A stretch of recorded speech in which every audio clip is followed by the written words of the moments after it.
hari ini, hari Jumat tanggal 16 Januari. Dan peringatan ini menjadi momen penting untuk mengenang perjalanan spiritual Rasulullah, di mana ajakan bagi umat muslim untuk memperdalam keimanan dan ketakwaan. Kali ini kami akan bahas lebih lanjut bagaimana pentingnya ajaran-ajaran yang diberikan dalam kehidupan era kini dan masa mendatang, dan semakin kompleks. Ada Wakil Ketua Umum dari Majelis Ulama Indonesia, Buya Dr. Anwar Abbas. Assalamualaikum warahmatullahi wabarakatuh, Buya Anwar. Waalaikumsalam warahmatullahi wabarakatuh, Mbak Isti. Sehat ya?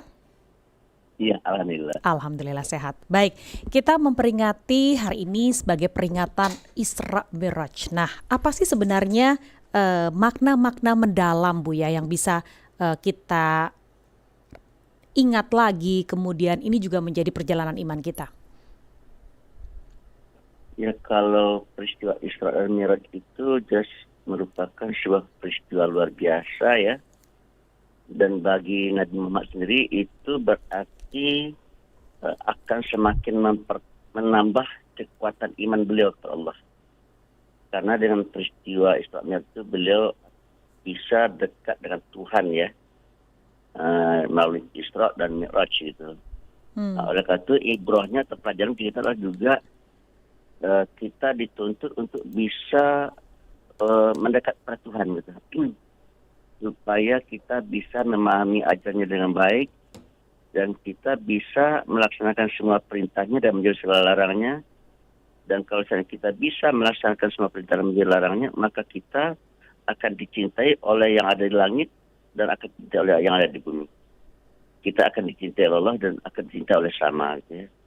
Sehingga Nabi Muhammad itu tidak hanya dicintai oleh Allah, tapi juga dicintai oleh makhluk yang bernama manusia.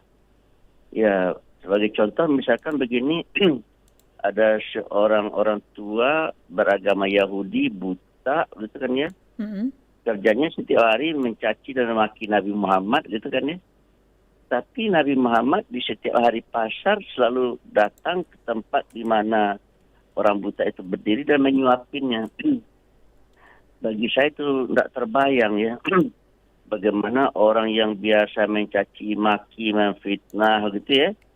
Lalu orang dibalasnya dengan hal yang sangat mulia ya. Ya disuapin begitu, dan ketika si Yahudi itu sakit itu oleh Nabi dikunjungi gitu.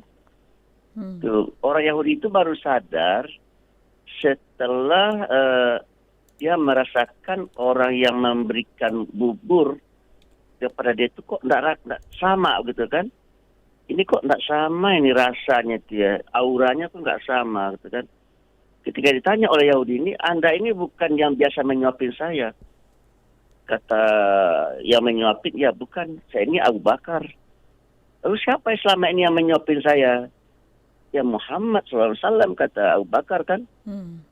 Oh, mana dia sekarang katanya? Dia sudah meninggal katanya kan. Nabi Muhammad sudah meninggal.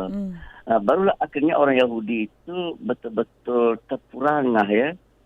Sehingga akhirnya dia tergugah. Ya kok ada orang sebaik itu ya. Orang yang dia caci maki ya, setiap hari dia caci maki. Lalu dia setiap hari juga, mungkin sekali seminggu di hari-hari pekan, dia disuapin oleh orang yang dia caci maki. Kemudian dia baru merasakan dan tersadar ketika orang yang menyuapin dia sudah berbeda gitu. Dan dia merasakan ya keberbedaan itu gitu. Jadi dia merasakan cara Nabi memberikan makanan kepada dia, menyuapin dia, itu tidak sama dengan diberikan oleh Abu Bakar As-Siddiq gitu kan ya. Nah, jadi kesimpulan saya adalah ya hari ini kehidupan kita ini suka gaduh ya.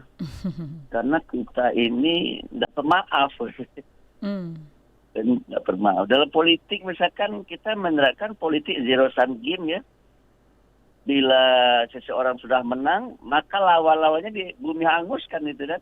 Oke. Ini contoh bahwa dalam berpolitik kita belum lagi berpolitik dengan meniru politiknya Nabi gitu. Kalau politik Nabi itu bukan memukul tapi merangkul ya. Bukan menghina tetapi memuliakan. Oke, ini kan sebenarnya Nah, pelajaran bagi iman yang saya, bisa diambil ya Bu ya dalam kehidupan sehari-hari, baik itu kehidupan berpolitik, kemudian juga kehidupan kita sehari-hari. Nah, tapi sebenarnya banyak pelajaran hidup Nabi Muhammad yang bisa kita contoh. Tapi mana yang mungkin kalau kita kaitkan dengan sekarang itu adalah situasi yang paling relate, yang paling ada hubungannya langsung begitu dengan keseharian kita sekarang? ya kalau menurut saya ya, saya baca kunci sukses Bill Gates ya. Saya menyimpulkan, meskipun berbeda-beda kita dalam menyimpulkan, tetapi bagi saya ada 3 hal ya. Mengapa Bill Gates itu sukses?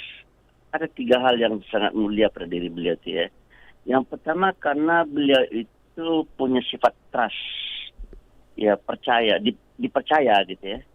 Yang kedua adalah innovation. Dia selalu melakukan inovasi. Dia kan punya komputer ya, punya perusahaan ya. Dia selalu melakukan inovasi-inovasi.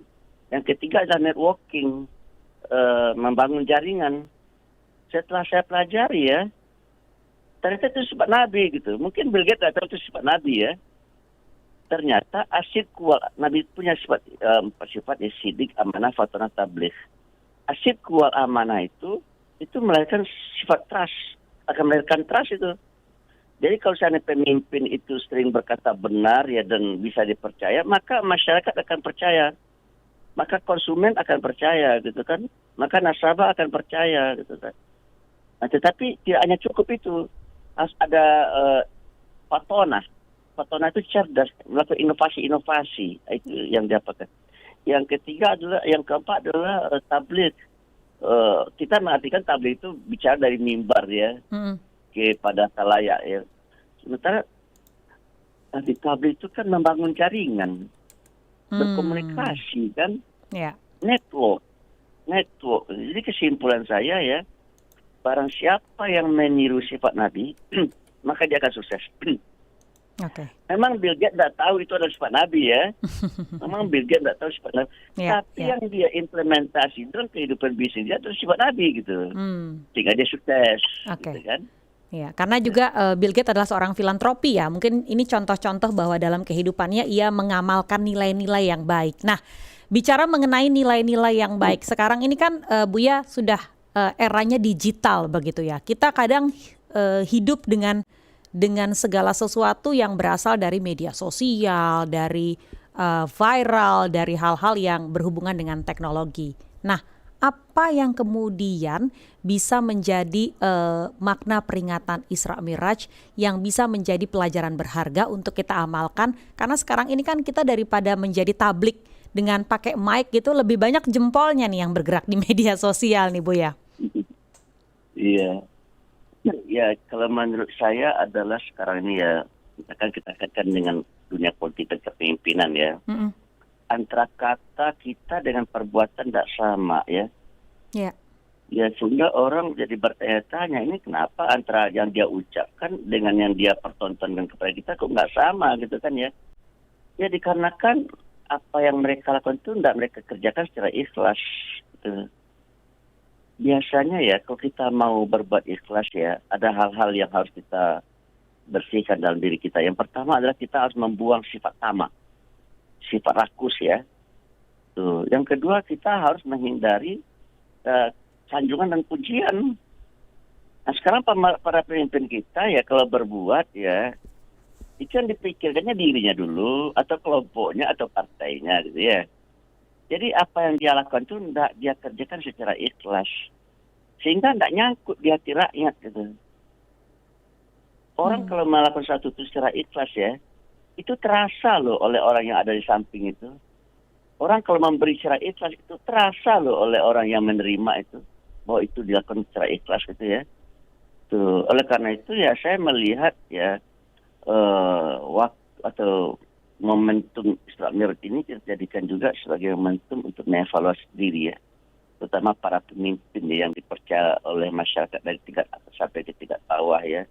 Mari kita memimpin umat dan memimpin rakyat kita dengan ikhlas gitu. Nah, oleh karena itu ya kita harus bisa membuang dari diri kita sifat rakus dan tamak gitu.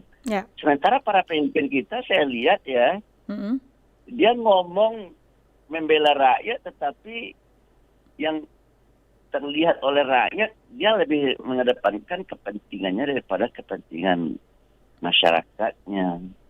Gitu. Jadi ada istilahnya Pak Prabowo, ada paradok ya. Dan kalau seandainya mereka berbuat, yang mereka cari itu adalah popularitas, pujian. Dan kalau seandainya mereka tidak dipuji, mereka merasa kecewa dan tidak lagi melakukan hal yang baik tersebut, gitu kan. Nah itu kan masalah itu ya. Oleh karena itu menurut saya ya, kita memerlukan di negeri ini ya, bukannya politisi yang kita perlukan ya, tapi adalah para pemimpin yang bermentalkan negarawan. Siapa itu? Apa beda antara politisi dengan negarawan? Kalau politisi itu yang dicari kekuasaan untuk dirinya dan kelompoknya ya. Tapi kalau negarawan itu yang dipikirkannya adalah rakyat, gitu kan. Oke, ini yang harus diingatkan juga kepada ini ya, para pejabat kita saat ini yang sedang duduk di meja begitu ya, Bu ya. Oke, ada pesan lain mungkin yang mau disampaikan untuk seluruh masyarakat, mengingat bahwa kita mungkin melihat bahwa peringatan Isra Mi'raj ini jangan hanya sekedar peringatan, tapi sebuah pemaknaan mendalam dari perjalanan hidup. Silahkan. Ya, kalau bagi saya jadikan momentum Isra Mi'raj ini momen untuk merenungkan diri kita, masyarakat kita, rakyat dan bangsa kita ya. Menurut saya jika seandainya perilaku pemimpin sekarang ini masih seperti ini ya, ada hipokrisi, ada ketidaksamaan antara kata dengan perbuatan ya. Itu kan kalau dalam istilah agama namanya munafik itu ya. Maka saya menghimbau lah kepada para pemimpin di negeri ini ya, jadilah pemimpin yang baik dan janganlah berperilaku munafik gitu ya. Samakan kata dengan perbuatan gitu ya. Hormati konstitusi. Dunia tinggi Pancasila. Insya Allah ya, kalau falsafah kita hormati konstitusi kita hormati dan kita laksanakan dengan sebaik-baiknya, maka insya Allah pesan-pesan yang disampaikan oleh Nabi itu sebagian besar sudah akan terlaksana itu ya. Wa ahsin kama ahsanallah, firman Tuhan ya, saya ingin mengakhiri ini. Berbuat baiklah kamu kepada sesama, kata Tuhan kan ya. Pertanyaan saya, sudah dilakukan itu? Saya rasa masih jauh panggang dari hati ya. Oleh karena itu momentum ini tidak hanya sekedar kita peringati gitu ya. Tapi bagaimana kita bisa menginternalisasi nilai-nilainya supaya rakyat bisa merasakan nikmat dan manfaat dari perayaan ini. Terima kasih. Terima kasih banyak Buya sudah bergabung pagi hari ini. Sehat selalu. Assalamualaikum warahmatullahi wabarakatuh.